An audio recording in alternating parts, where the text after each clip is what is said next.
வணக்கம். உங்கள் விஜயகுமார். இப்போ சமீபத்தில் பார்த்தீங்கன்னா, குட் பேட் அக்லி நல்லாவே போயிட்டுருக்கு. ரசிகர்களுடைய வரவேற்பு அளவுக்கு அதிகமாக போயிட்டுருக்கு. ரொம்ப நல்லாயிருக்கு. அது வந்து அஜித் சார் படம் கிடையாது. ஸோ அஜித் சாருக்காக எடுத்த படம். அதில் லாஜிக்லாம் பார்க்கக்கூடாது. ஸோ அந்த மாதிரி சரி, இப்போ நம்ம அந்த கதைக்கு போக வேண்டாம். அப்புறம் சச்சின் திடீர்னு ரிலீஸ் பண்ணாங்க. அதுவும் இளைய தளபதி இது நல்லா போயிட்டுருக்கு. ஸோ நான் என்ன சொல்கிறேன்னா, இப்போ நீங்கள் படம் பார்க்க வரீங்கல்ல,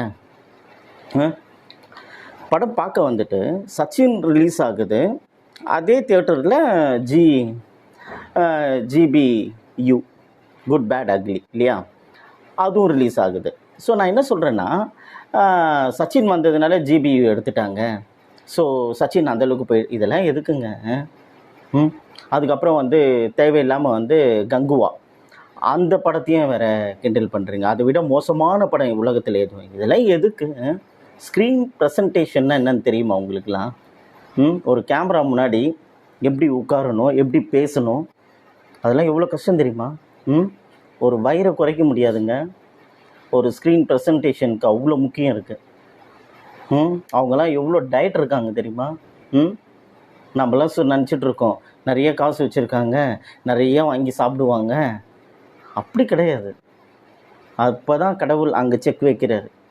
அதெல்லாம் எதுவும் சாப்பிடக்கூடாது. அவங்க கண்டதெல்லாம் தின்னக்கூடாது. இப்போ நீங்களாம் இருந்தால் சொல்கிறேன், நானும் தான் ரோட்டில் இருந்தால் ஒரு டீ பஜ்ஜி இதெல்லாம் சாப்பிட்டுடுறோம் ஆசைக்கு.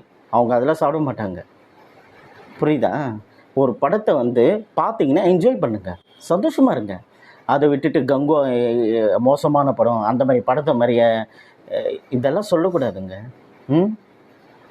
ஒரு பாடியை மெயின்டைன் பண்ணி அந்த மாதிரி ஒரு யங் லுக்கில் எப்போவுமே அந்த 25 இயர்ஸ்க்கும் அதெல்லாம் மெயின்டைன் பண்ணுறதுலாம் வந்து நாட் அன் ஈஸி. அதனால் இதை சொல்லணும்னு தோணுச்சு.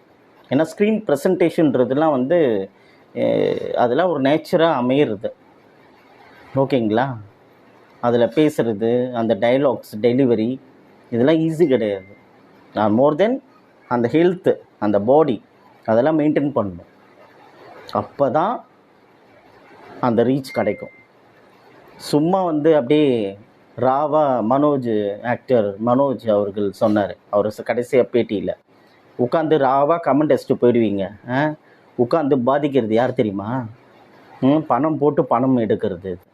இப்போ இந்த மாதிரி நான் சப்போர்ட் பண்ணி பேசுகிறதுனால உடனே விஜயகுமார் வாங்க உங்களுக்கு நல்ல கேரக்டர் இருக்குன்னு ஒன்றும் என்னை கூப்பிட்டு போகிறது இல்லை. ஓகேங்களா? அதுக்காக நான் பேசலை நான். பட் அந்த தெரியும் அந்த வலி என்னன்றது, அதுதானே இன்ட்ரெஸ்ட்டு, அதனால் சொல்கிறேன். அதனால் ஒரு படத்தை பார்த்தீங்கன்னா அமைதியாக பாருங்கள். அதை விட்டுட்டு இந்த படத்துக்கான அப்படியே கமெண்ட் பண்ணாதீங்க. இதை ப்ரொஃபைலாக அப்படியே மெச்சூர்டாக காட்டணுன்றதுக்காக அனதர் ஃபிலிமை வந்து அப்படிலாம் பேசாதீங்க. ஓகேங்களா? அது ரொம்ப தப்பு. அது எல்லாமே என்ஜாய் பண்ணுங்கள். சச்சினா என்ஜாய் பண்ணுங்கள், ஜிபியுவா என்ஜாய் பண்ணுங்கள், கங்குவா நல்லா தானே இருக்குது. அந்த மாதிரி ஒரு தமிழ் நடிக்கிறதுலாம் என்ன ஈஸியாக? பாருங்கள் அந்த படம்லாம். இதே நீங்கள் 10 வருஷம் கழித்து என்ன சொல்ல போகிறீங்க? அடடா இன்ன மாதிரி படம் அப்படின்வீங்க கங்குவாவை. ஸோ கமல் சார் படம்லாம் இப்போ இன்றைக்கி சொல்கிறீங்க, அன்றைக்கி குணாவை விட்டுட்டீங்க, இன்றைக்கி பாராட்டுறீங்க. அதெல்லாம் ஒரு காதுலேயே வாங்க மாட்டார். புரியுதுங்களா? ஸோ மெச்சூர்டாக நடந்துக்கோங்க. எனக்கு எப்படி வேணாலும் கமெண்ட் பண்ணுங்கள். I am not bother about that. Bye.